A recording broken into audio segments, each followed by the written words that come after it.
Listo. Entonces el tema se llama cómo la vista afecta el alma. Empezamos con un pasuk, que está escrito, un texto en la Perashá, en el libro de Bereshit al principio, y traje algunos ideas cuando la de ver y vio y observó y así. Entonces el texto dice, y vio la mujer que era bueno el árbol como alimento. Recuerdan en la historia que la mujer y el hombre tenían prohibido comer de cierto árbol en la historia de Adán y Jabá al principio de la creación, y ella vio que no era bueno el árbol como alimento y que una tentación era para los ojos y era deseable era ese árbol para contemplar. ¿Qué hizo? Tomó de su fruto, comió y le dio también a su esposo con ella y comió. Así cuenta la Perashá, exactamente ese es el texto que trae al respecto. Entonces aquí aprendemos una idea al respecto de lo que trae ese texto de la Perashá. Dice que el hecho de ver las cosas que pueden despertar el deseo, la persona tiene que cuidarse un poco de lo que ve, porque a la hora de ser muy observador y penetrar mucho en lo que uno anda viendo, pues puede llegar a despertar el deseo y de ahí nace vemos que todo ese deseo y todo esa actitud nace de un instinto que se encarga de hacer que la persona arda en ganas de poder gozar de lo que está viendo ahora. O sea, nada más por verlo, es que yo quiero algo así. Yo quiero algo como esto. Y sin ese instinto, pues no existe nada más así por así. Es un instinto que no nada más nace, ya vi y ya, ¿no? Una persona tiene que primero observar, luego desear y quedarse viendo un rato, así hasta que ya arde con ganas de tener lo que está viendo frente a él. La mujer en este caso del árbol del que habla la Perashá, era el árbol de la sabiduría. Y ella lo había visto muchas veces antes, o sea, no crean que fue esta la primera vez que observó el árbol. De hecho, cuando le dijo a Adama Rishon a ella, ve, y de este árbol no puedes comer, pues ella conocía perfectamente bien el árbol. Entonces, qué bien ahorita el Pasuki te dice que la mujer vio que era bueno el árbol como alimento y le dio tentación a sus ojos y etcétera, y fue y lo comió. Si ella lo conocía. Entonces, ¿qué le vio ahora que no existió en las veces anteriores cuando vio al árbol? Entonces, ¿qué sucede? Su mente se puso a trabajar en algo que antes no había trabajado cuando yo de este árbol. Se puso a pensar en el consejo que le da el mal instinto a la persona. Eso en el caso de ella, pues era la serpiente, el mal instinto estaba fuera de la persona, hasta que la persona ya comió del árbol. Entonces ya digamos que de alguna forma, para explicar de la manera más simple posible, o el mal instinto ya llegó a formar parte del hombre, aunque ahora antes estaba por fuera, que era la serpiente, que era la tentación, pero estaba fuera del hombre o de la mujer, y ahora que ya comieron de este árbol, pues ya ahora el instinto malo pues pasó a formar parte de la persona. Entonces su mente, pues cuando vio a este árbol, se puso a trabajar en el consejo de este mal instinto, y por lo mismo todo el problema principal no radicaba tanto en ver algo. O sea, no es el problema, es que llegó y vio el árbol. Entonces, ¿dónde está el problema? No nada más verlo es el problema, sino en cómo trabaja el instinto sobre la persona y sobre su mente al momento de ver. No importa verlo, es lo que provoca el ver. A veces una persona dice, bueno, yo puedo ver 1000 cosas y no despierta en mí nada. Pero a veces una persona no lo sabe. Puede ser que vio algo a alguien o alguna cosa o X muchísimas veces y nunca despertó un mal instinto en ello, pues no pasa nada. El problema es cuando sí se despierta ese mal instinto. Al momento de observar ese árbol, en esta ocasión, ella empezó a ver la posibilidad de ser como Dios. Empezó a ver otra cosa diferente a lo que no había visto antes. Empezó a analizar, bueno, y si sí lo como. Ya no empezó a ver un árbol como tal. empezó a verse ella poderosa, empezó a verse, tal vez yo voy a ser como Dios. Y todo ese consejo fue el consejo que le dio el mal instinto a ella. Él empezó a decir, o sea, en la historia de nosotros, la serpiente a la mujer, te conviene, come, va a ser como Dios, por eso él no quiere que coman. Y empezó a envolver su mente en este tema hasta que ella cayó en ello. Y por ello, pues cambió la forma de ver las cosas. Antes no la veía con esas ganas y con ese deseo, y ahora, pues ya la siguiente vez que la ve diferente, lo ve el árbol, ya lo ve diferente. Entonces, la forma de ver las cosas de algo permitido, que era, pues, puede ver el árbol la cantidad que quiera, ahora se cambia a una forma de verlo de manera prohibida. Y ese es el cuidado que uno tiene que tener con su vista. A pesar que tú puedas estar viendo, no sé, las propiedades de tu compañero o algo que no debes de ver y lo viste, pudo haber pasado frente a ti como nada, pero en cierto momento tu instinto te puede llevar a que lo veas de otra manera. Y eso es lo que la persona tiene que tener cuidado con la forma como observa las cosas. La mente procesa lo que ve con 3 interrogantes. Así que lo expresa el gran sabio el Gaón de Vilna. Él dijo que si estas 3 interrogantes se cumplen, entonces la persona empieza a autojustificar el hecho de estar viendo estas cosas que ve. Dice, no, pues yo sí tengo un derecho. Pero todo fue procesado por estas interrogantes. ¿Cuál es la primera? La primera interrogante que pasa por la mente de la persona es si es bueno esto o no es bueno. Lo ve, dice, ¿esto es bueno o no? La segunda cosa que pasa por la mente de la persona al ver algo es si esto es agradable, o sea, o dulce, o no lo es. Y la tercera interrogante que pasa por la mente de la persona es si esto es algo útil, o sea, es posible que yo pueda llegar a obtener algo de esto que estoy observando ahora, o no lo es. Son las 3 cosas, según trae el Gaón de Vilna, que la persona procesa al momento de ver algo, procesa esas 3 interrogantes. Digamos que en el caso, por ejemplo, que había un joven soltero, para simplificar esas interrogantes, que estaba buscando una mujer para casarse. Pues, ¿está bien casarse? Pues sí, ¿no? O sea, el joven tiene que buscar una mujer para hacer una vida, para hacer una familia. Entonces va y dice, pues está bien casarse. Entonces ahora está buscando una mujer para ello. Entonces, al observar a una joven, él primero pues tiene que determinar si es bueno o no es bueno verla, porque la está viendo así nomás mucho tiempo.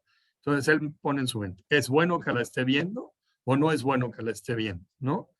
Quizá diría que sí es bueno verla. ¿Por qué? Porque estoy buscando una esposa. Entonces, ya que estoy buscando una esposa, pues es bueno y yo puedo ver a todas las que quiera por el hecho que ahora estoy viendo mujeres para poder casarme. Entonces, ¿es bueno que la vea? Pues sí es bueno. Después de analizar este hecho, a la que está observando, él piensa, pues es dulce, o sea, es agradable para mí o no lo es. Entonces se pone a ver, ¿no? Pues si le gusta o no me gusta, si me conviene, y entonces la empieza a observar más.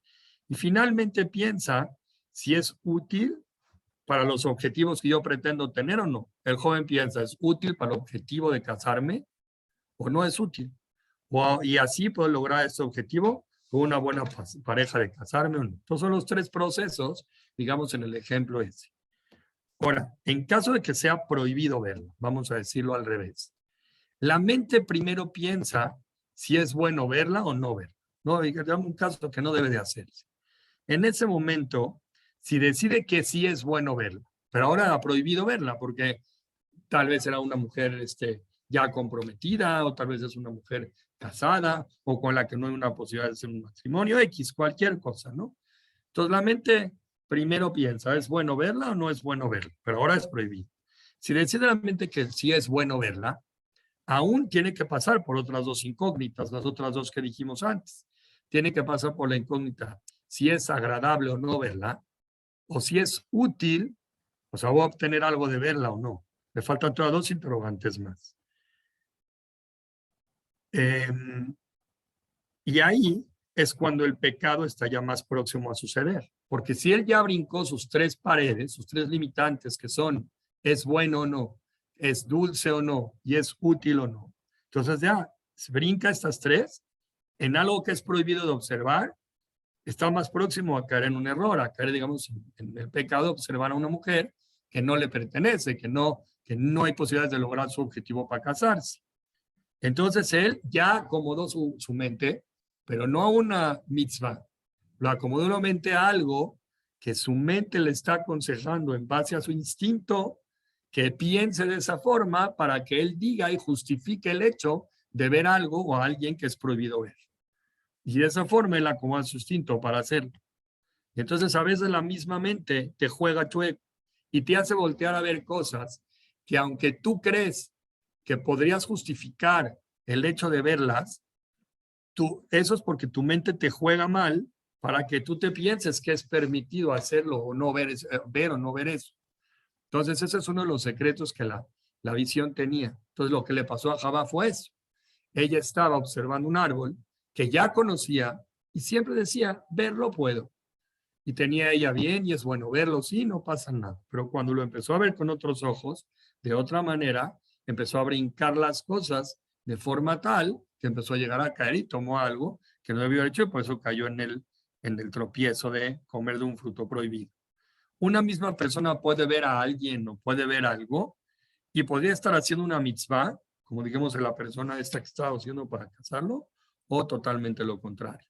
Es la primera cosa que la persona tiene que pensar cuando hablamos del tema de observar en cosas de la Torah. Más adelante, en la misma Perashá habla de qué pasa, qué sucedió, ¿no? Entonces dice ahí que abrieron los ojos de ambos, entonces ya comieron del fruto y se abrieron sus ojos, tanto de hombre y de la mujer, y tomaron conciencia de que estaban desnudos, por lo que cosieron hojas de higuera y se hicieron delantales. Así trae el paso. Entonces, el hecho de que la mujer vio que la fruta de ese árbol era buena, eso no se refiere al sentido de la vista en sí tampoco. O sea, entonces, ¿a qué se refiere? Y la prueba de ello es que cuando se encontraron desnudos, dice ahí en la Perashá, que tomaron conciencia. Entonces, de aquí aprendemos algo muy grande. El simple hecho de ver no es el problema. La persona cree, ¿qué pasa si veo? Ver nada más no está ahí el problema. El problema fuerte no es ver. Entonces, ¿dónde está el problema? Lo grave es cuando se toma conciencia de lo que se ve. Cuando yo le permito entrar al cerebro una conciencia de lo que estoy observando ahora. Y esos son los ojos que están en el cerebro. Porque el tefilín te dice que sea betotafot benenej, que sea el tefilín puesto entre tus ojos. Si es ahí, tendrá que ser puesto aquí, entre estos ojos, y ahí no se pone. Quiere decir que tenemos un tercer ojo que es el ojo de la mente.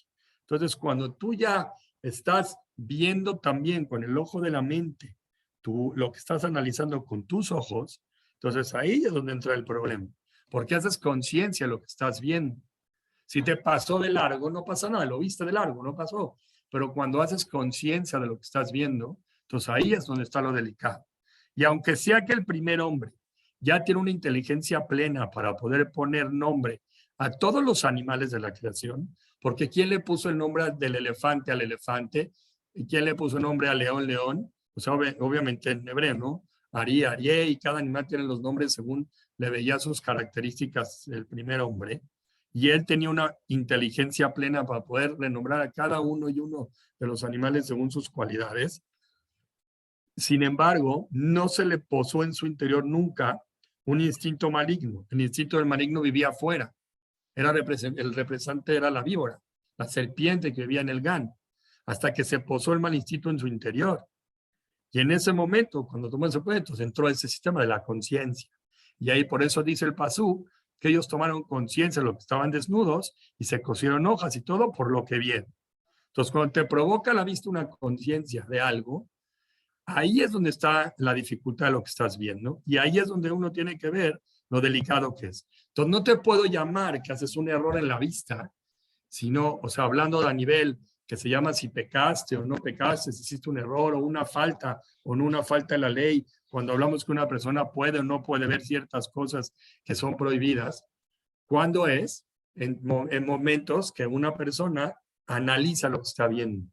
Digamos que le pasan o sea, dirigido más a los hombres, ¿no? Que le pasan un concurso de belleza y se pone a analizar cada detalle de las mujeres que están desfilando frente a él, está haciendo conciencia del físico que está viendo.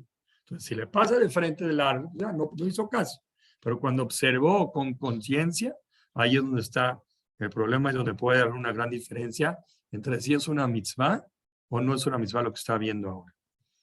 Más adelante, ya pasando la historia de Adam Arishon y Javá y todo, buscando otro tipo de pesukim que también se encuentran en la Torá, que hablan con respecto al tema de la vista, ya brincando el tema de Adam y Javá, que fueron los ejemplos que tomamos para explicar un poco estas ideas, podemos brincar un poco más adelante y hablamos un poco más cuando ya empezó la época de, digamos, cuando antes de llegar a la época en que empezaron a pecar, por ahí de cuando iban a venir el diluvio, entonces ya empezó mucho más adelante.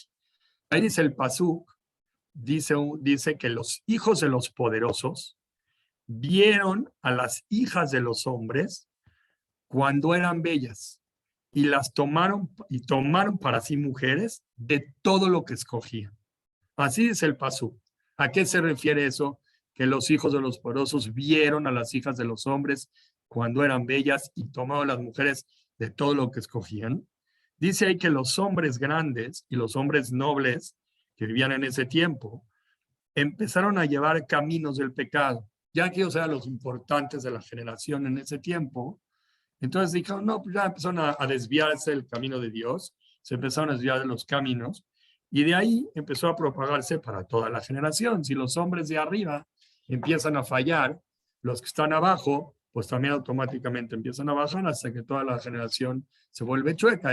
Si el modelo del ejemplo de los hombres influyentes e importantes de la nación o del grupo de personas no hace las cosas bien, pues los de abajo copian sus modelajes y lo que él hace, y también los de abajo empiezan a hacer cosas no correctas.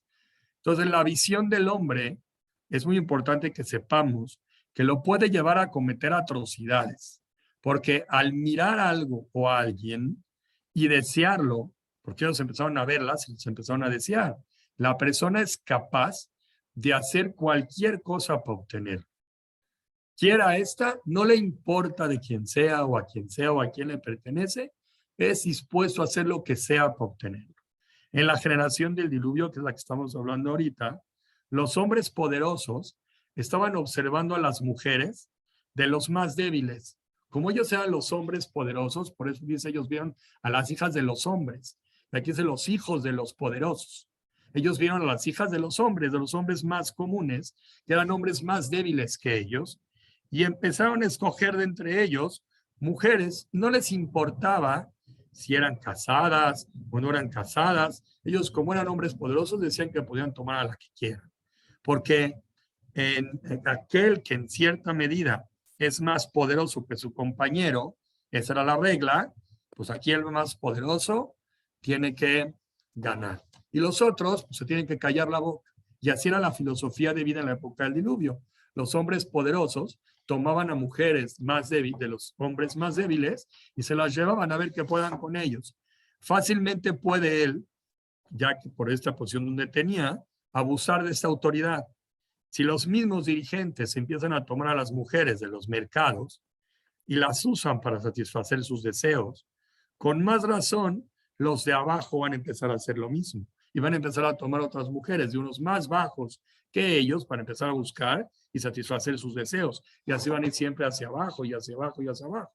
Los primeros que tendrían que corregir estas faltas serían los hombres de los poderosos, que tendrían que empezar a desviar su mente y sus pensamientos hacia ideas de no tomar a mujeres que obviamente pues de una forma prohibida, y como ellos lo hacían en esa época, provocando así el gran diluvio, que era una de las cosas que en esa época pues empezaban a hacer los hombres. Cuando un joven, por ejemplo, de una buena posición económica y una gran belleza física, por ejemplo, va a un viaje de placer y solo se dedica a observar para ver qué pesca, digamos, ver un día, voy a viajar ahorita a ver qué agarro en el viaje.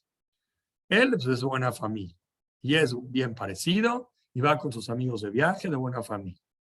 Esa persona puede llegar a sufrir por error mucho de este mal, porque tiene un background atrás que de alguna forma equivocada y no porque la está generando, tiene una pequeña, digamos, prepotencia, porque aparte que lleva un cargamento económico fuerte atrás, lleva una buena presencia física.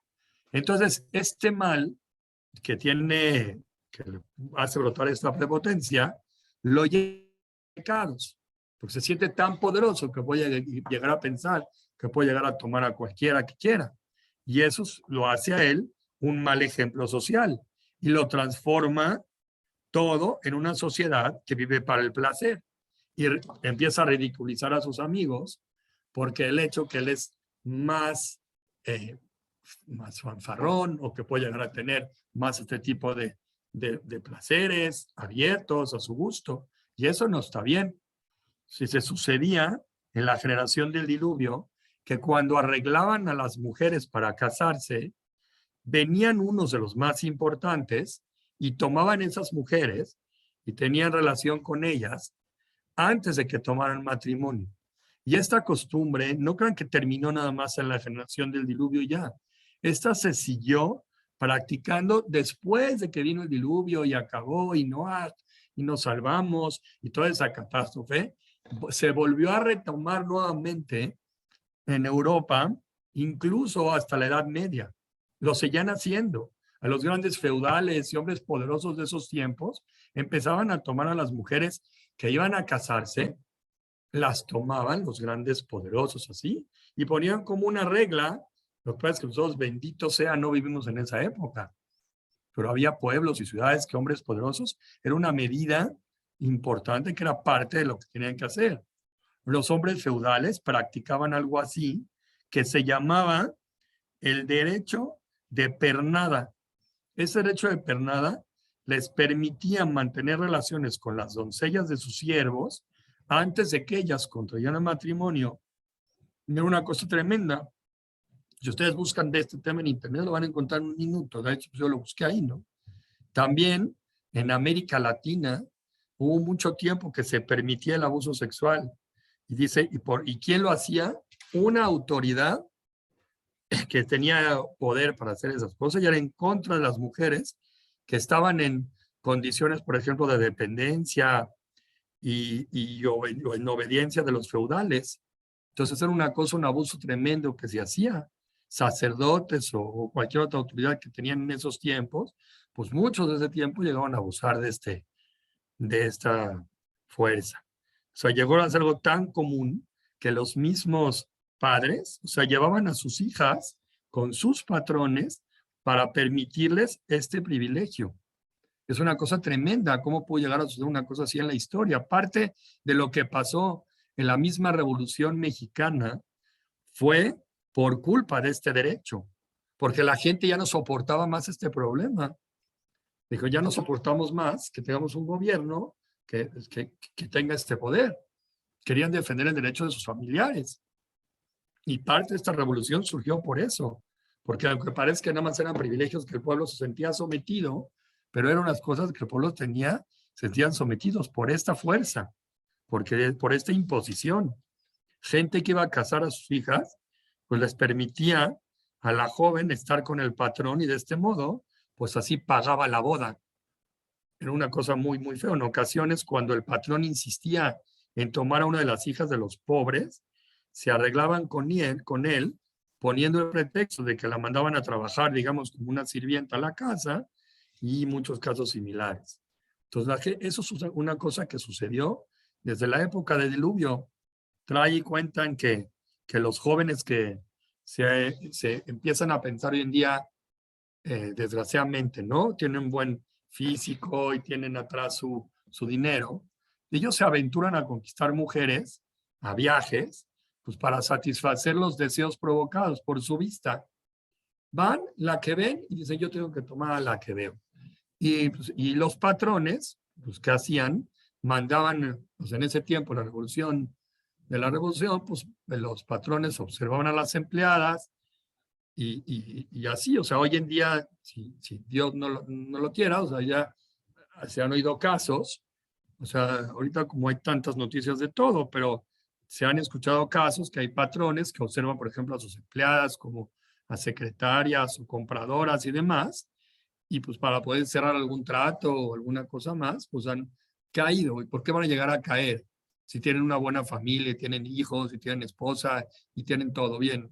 ¿Por qué van a llegar a caer en una circunstancia tan fea y tan denigrante? Si es que una persona piensa que todo es tan sólido y todo es tan bien. Entonces, ¿por qué llega a suceder ese tipo de cosas? Porque se van atrás de los ojos, porque permiten que su vista empiece a observar, pero con un deseo diferente. Y eso, pues, ¿qué hace? Cuando una persona prepotente hace esto, pues lo único que puede llegar a surgir es que se provoque el odio de otras, eh, digamos, de otros grupos sociales más débiles hacia los grupos más poderosos y a veces hasta lo empiezan a relacionar con grupos religiosos. Dicen, no, este tipo de grupo religioso es así y abusan de nuestras mujeres y cosas que para qué uno tiene que dar pie a que sucedan esas cosas. Cuando utilizan la gente su poder para convencer a mujeres que no les pertenecen o cometer este cometido, logrando por fin concretar su aventura, eso causa una reacción en cadena a todos lados. O sea, hay que pensar hacia dónde va a venir a rebotar este problema. Eso causa una reacción en cadena hacia los padres, una reacción en cadena hacia los amigos o familiares de la joven. O sea que la joven que es tirada ahí, a la misma persona le afecta. Y dice, en su posición, pues ellos muchas veces pueden llegar a sentir indefensos o cosas así, desencadenar una crítica tremenda y odio, porque, y eso, pues, Hashem guarda las cuentas y puede ser que sea motivo de muchos sufrimientos del pueblo o cosas así por ese tipo de gente que no se fija y hace ese tipo de cosas. Y todo esto es por ir detrás de los ojos, porque los ojos son los que pueden llevar a la persona a caer en este tipo de cosas, por andar viendo lo que no puedes ver y por andar viendo lo que no es tuyo y por andar viendo lo que no te pertenece. Pero Jajam, una pregunta. Sí. O sea, sí estoy de acuerdo con usted, pero también, o sea, tenemos ojos. O sea, como que eso, no sé. O sea, una vez a mí me preguntaron, haz de cuenta, ¿no? En un tema del CENIUT, de que, o sea, tipo, si alguien no se viste, o sea, recatadamente, o sea, una mujer, chance, ¿no? Y va a pasar un hombre y así, pues no, o sea, no es como responsabilidad de la mujer que el hombre se imagine cosas que no. O sea, porque los dos tienen ojos y no puedes llegar por la vida y estarte tapando los ojos. O sea, si está en uno, yo siento que eso es a lo que se refiere, que está en uno que si ves tipo a una mujer, de ahí tú tienes que tomar la decisión de no imaginarte cosas que no, ¿no? O sea, pero no por eso vas a llegar y ay, no vamos a ver nada y no se puede andar por la vida así, bueno, no sé. Lo que dijiste está bien, o sea, por eso lo aclaramos en un principio de toda la plática. La persona tiene todo el derecho, o sea, no va a ir uno como un ciego en la calle tapándose los ojos, eso es imposible, te tropiezas. Lo que hay que hacer es saber, una persona está buscando una esposa. Él dice, bueno, vi a una niña, a esta mujer ya la vi. Ahora paso a la siguiente etapa, como lo dijimos al principio. ¿Me es agradable? ¿No me es agradable? Bueno, no me es agradable. ¿Puede llegar a satisfacer mis necesidades de matrimonio? Puede no. Ya la veo.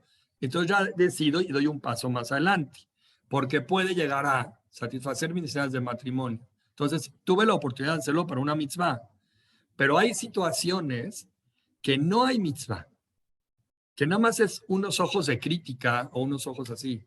Obviamente que lo que dijimos por eso, es una diferencia muy grande entre ver y observar.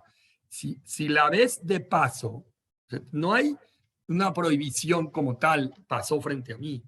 El problema fuerte es la observación profunda del tema. Verla más allá. Cuando ya los ojos ya se permiten más el derecho de observar hasta donde no deben de ver, despertando un deseo o despertando mucho más allá de lo que no debían. Ahí es donde está el problema.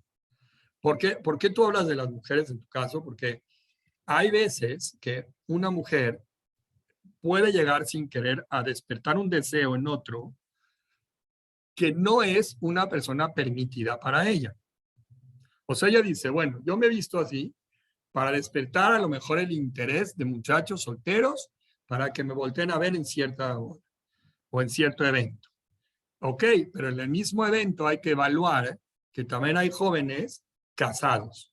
Hay jóvenes hay señores que no son solteros. Hay que evaluar si vale la pena la balanza de hacerme ver frente a todos estos que pueden llegar a caer a verme a mí de una forma no permitida, a cambio de los que me van a ver con un interés de casar.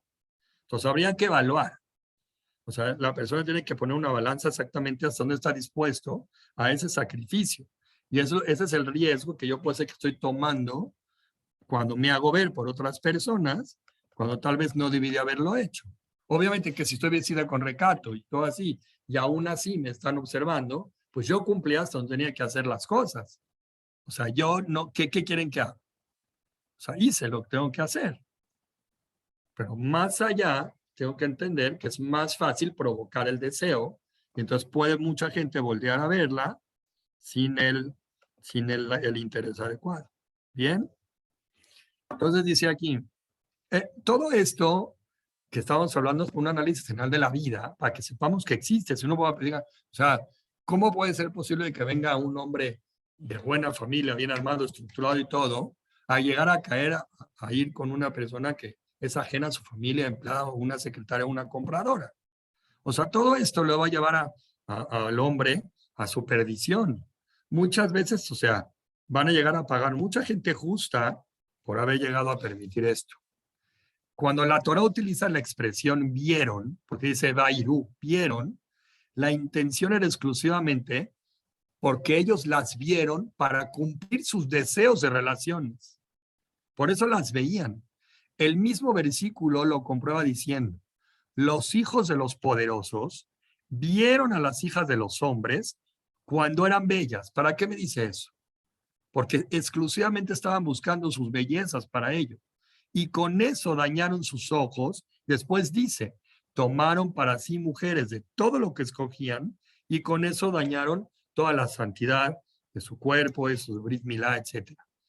Cuando el deseo gobierna la visión del hombre, el problema es que la visión pasa, pero el deseo se mete, ahora vive en nosotros. Cuando el deseo gobierna la visión del hombre, el tropiezo es muy extremo. Puede llegar a caer, no sabemos hasta dónde. Y ya no se satisface con nada. Entonces empieza a buscar en muchas ocasiones aventurarse en nuevos deseos, porque este ya no le llena, ahora quiere un deseo nuevo que le llene más.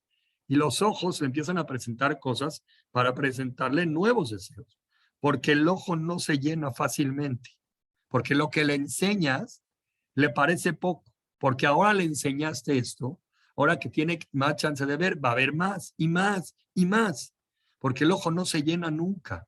Los hombres de la generación del diluvio llegaron a grados de la búsqueda de satisfacer sus deseos, incluso con mujeres de otros hombres, porque ya no estaban contentos con el puro deseo de buscar mujeres solteras. Buscaron hombres, hasta buscaron hombres con hombres y hombres con animales. ¿Por qué llegaron a esos grados? Porque ya no se sentían llenos. Entonces, primero buscan mujeres de otros hombres, luego buscan otros hombres, luego buscan unos animales y así siguen avanzando.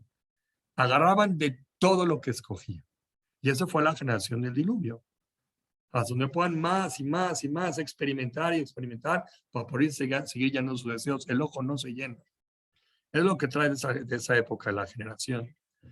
Otro pasú que traje dos.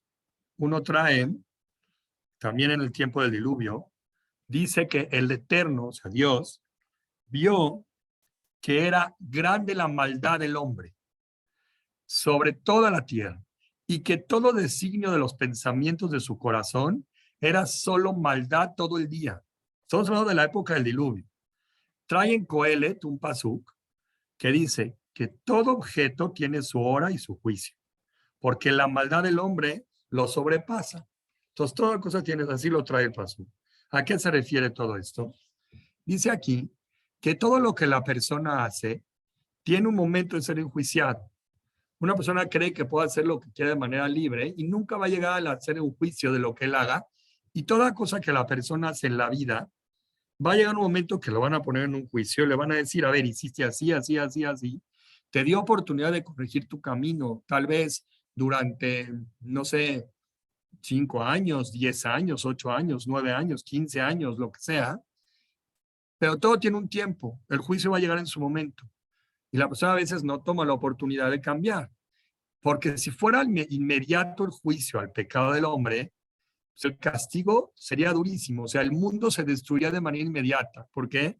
Porque todo mundo caemos en errores, todo mundo tenemos nuestras faltas, nuestros pecados y así, entonces es imposible que el mundo existiría con todas las fallas que hacemos. Entonces, no puede ser que Hashem haga la justicia inmediata, da oportunidad a los seres de este mundo a que nos arrepintamos de nuestros errores X cantidad de tiempo. Sin embargo, mientras la gente no cambie, el juicio queda abierto hasta que la persona o se corrija o ya llegó el momento de su hora. Imaginemos que una persona, por ejemplo, come una hamburguesa en un restaurante que no es kasher. En un restaurante X, pasó, tomó una hamburguesa, taref, no puede comer ahí la come. Inmediatamente al salir de ahí, él tendría, si es que fuera que el juicio fuera inmediato, pues inmediatamente saliendo de ahí, ya que desobedeció la palabra de Hashem, pues esa persona tendría que pasarle algo por el pecado que hizo. O sea, tendría que luego algo le tendría que pasar, ¿no? Sin embargo, no es así. La persona puede seguir su vida normal, como que no pasó nada. Y entonces ahí está que comí taref y no me pasó nada. Porque la persona hay que decirle, porque tú no lees lo que dice la Torah. Hashem dice que todo objeto tiene su hora y su juicio.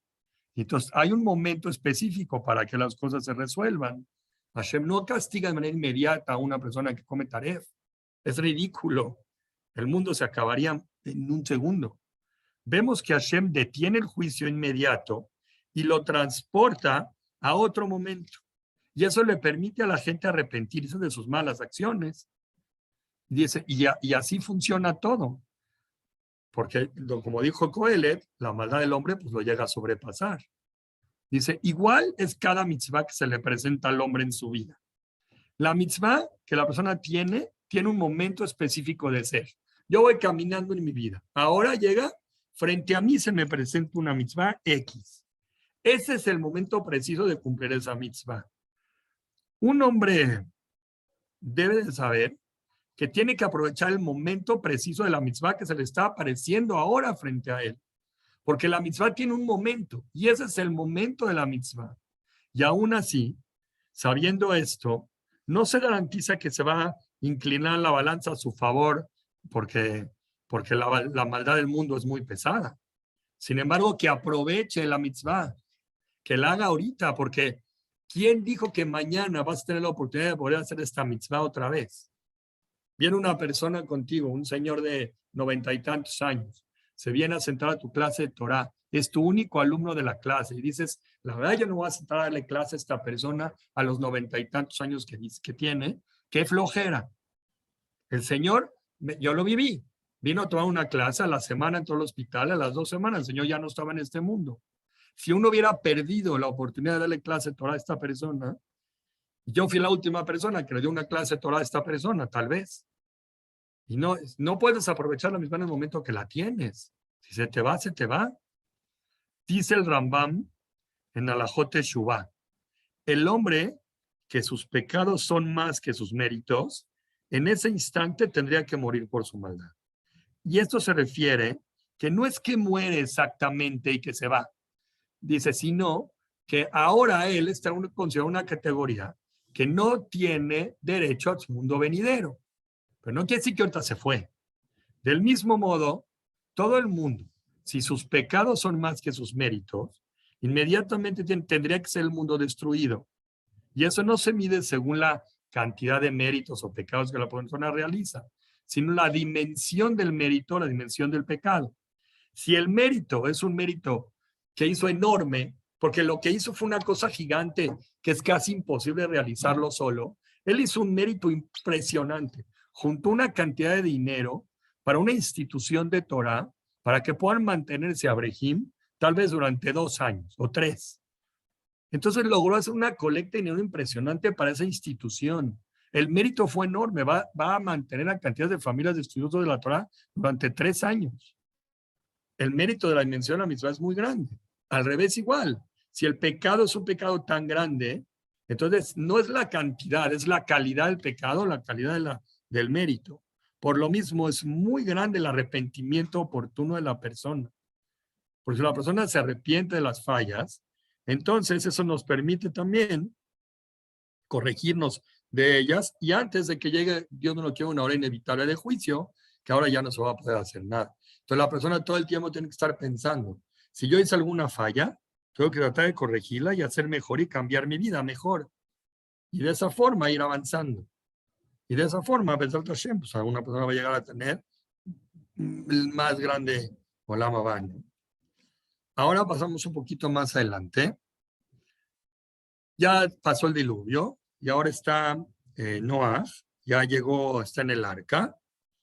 Pasan el arca, pasa el diluvio, llega y ya se estaciona el arca y ahora ya bajan del arca, baja Noah con su esposa, sus hijos Shem, Ham y Jafet con sus esposas, bajan del arca y en fin, ahora tienen que poblar el mundo nuevamente. Dice el Pasuk en Bereshit, y vio Ham, el padre de Kenán, la desnudez de su padre, y les dijo a sus hermanos afuera, y supo lo que hizo su hijo pequeño a su padre.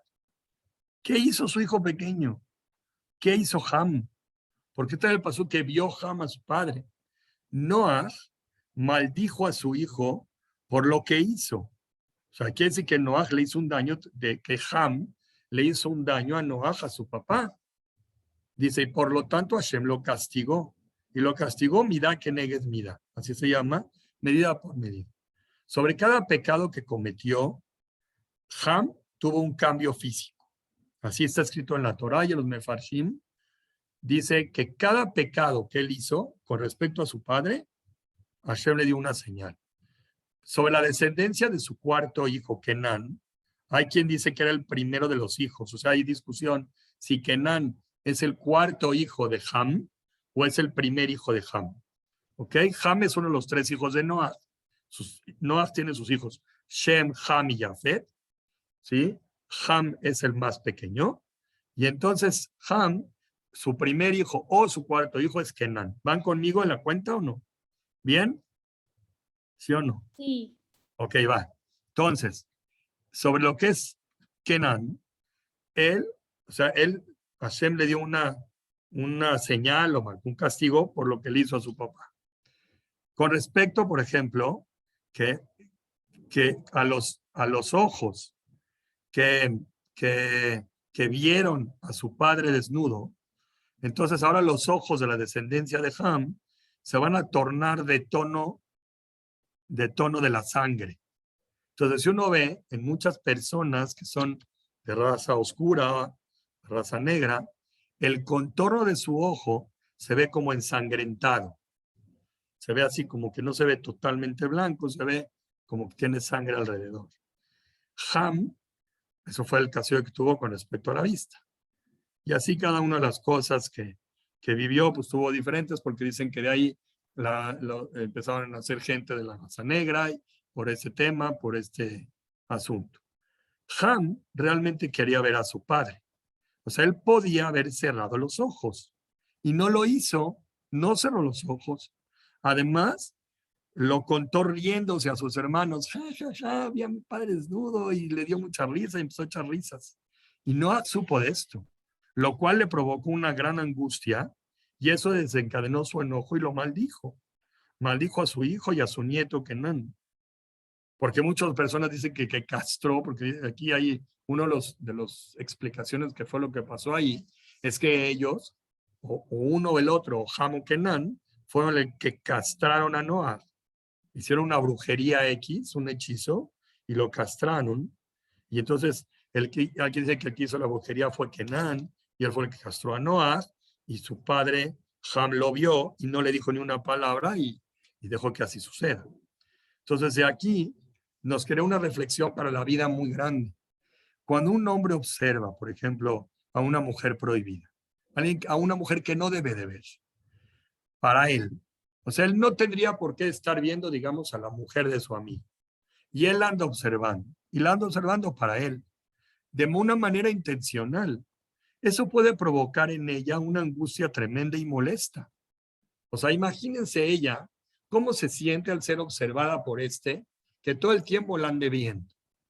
O sea, yo no creo que a ninguna mujer casada o X le cause satisfacción que a otro señor de otro lugar, casado o no, la ande observando a ella de una manera tan firme.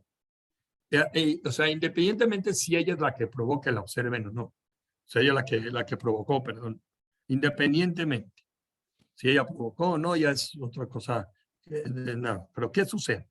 Entonces ella seguramente tiene una angustia y una molestia que desencadena un fuerte enojo y finalmente ella se empieza a sentir indefensa por ese tipo de problemas. Entonces ella podría llegar, Dios no lo quiera, a maldecir a esta persona.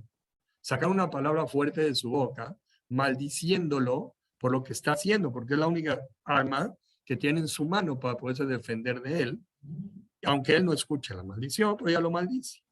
Cuando en el cielo analizan el motivo de la maldición que sacó la mujer de su boca, entonces se descubre que todo vino porque él la estaba molestando de esta forma. Y entonces dan como un resultado, un castigo sobre ese hombre, a menos que él se arrepienta. Entonces hay que tener mucho cuidado y no caer en este tipo de ideas, y es lo que podemos aprender de esa idea. Tengo otras ideas más. Voy a tratar para la hora de tomar una o dos más antes de concluir la clase. Y ya con eso pues vamos por terminar la idea de la vista para llevarnos todo el mensaje de lo que es la fuerza de la visión. Trae en el libro de Bereshit, también más adelante, cuando ya habla de Abraham Avinu, que fue cuando Abraham llegó a Egipto, los egipcios vieron que la mujer era muy hermosa. ¿A qué mujer vieron? A Sara. Cuando vieron a Sara, los ministros del faraón la alabaron para el faraón, por lo que ella fue llevada a casa del faraón. Abraham le dijo a su mujer, eres una mujer muy hermosa, di que eres mi hermana, si no me van a matar.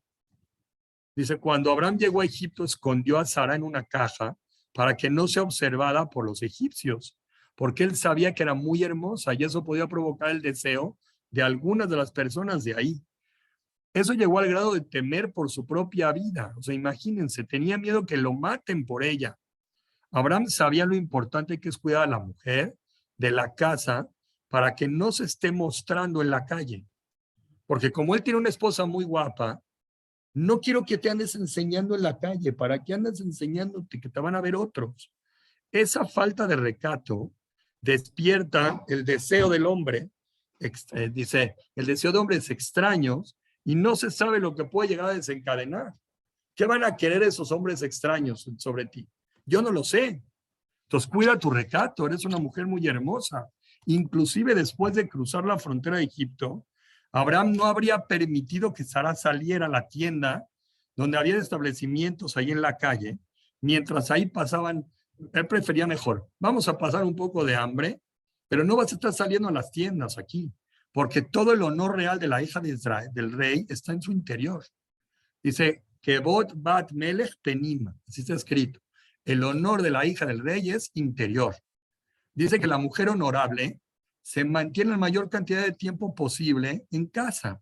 No se anda mostrando, si solamente, o sea, no quiere decir que en este tiempo no salgas a la calle, te mantengas encerrada, pero no salgas a lugares donde te puedas andar mostrando y todo el mundo te pueda andar viendo.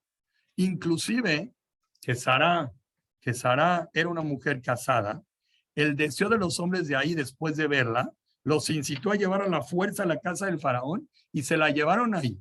Y si queremos justificar su acción diciendo que ellos no sabían que era una mujer casada, porque él dijo que diga que era su hermana, sabemos que de todas maneras, igual se la habrían llevado aunque sea casada o no. Y hubieran matado a su esposo porque el deseo era muy grande y de hecho ese era el temor original de Abraham. La última, para ya cerrar el tema, dice también en Bereshit, y a Sara dijo, he aquí que he entregado 1000 piezas de plata a tu hermano. ¿Eso quién lo dijo? El faraón a Sara. Que esta sea para ti velo de ojos para todos los que están contigo y ante todos podrás reivindicarte. Según la mayoría de los comentaristas, la razón, ese es Abimelech, este fue después, ella fue secuestrada 2 veces. Abimelech, primero fue el faraón y luego fue Abimelech, eso fue la segunda vez. Cuando este Abimelech la tomó, tuvo que dar tanto dinero a Sara para tranquilizarla por haberla visto. Solamente ten todo el dinero que quieras porque te vi, perdóname, y le dio muchísimo dinero, porque este hecho le afecta gravemente la reputación de Sara, que se permitió verla, que Abimelech la vio, le afectaba mucho su reputación y él tenía que tratar de corregir el error.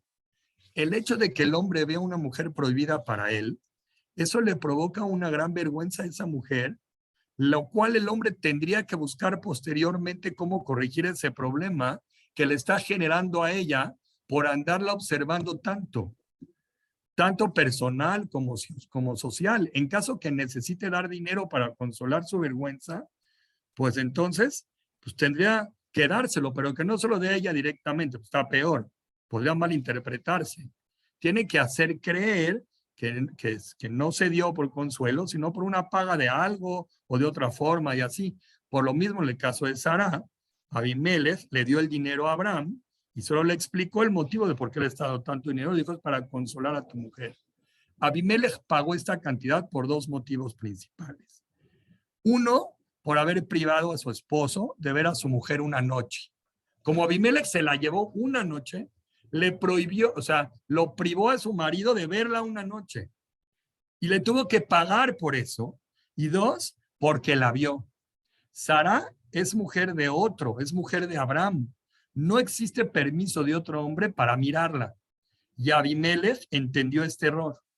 Todo hombre tiene que considerar esto. Poner los ojos sobre una mujer que no es la tuya, también está centrado en el error de ver propiedad privada. Yo puedo meterme a tu casa y verla como a mí se me antoje, o tengo que tocar la puerta y pedir permiso. Ver a la mujer de otro es propiedad privada. El hombre no tiene el derecho a observar a la mujer de otro. Y eso también involucra la falta de un respeto tremendo al marido. Pedro Hashem, hasta acá llego aquí. Si tengo material para otra clase, tal vez la siguiente traigo más ideas. Si no, ya por mí el tema es creo que por hoy es suficiente aprendizaje. Tenemos bastante de la idea de la importancia de cuidar la visión, de cuidar la vista. Voy a cerrar la grabación y si alguien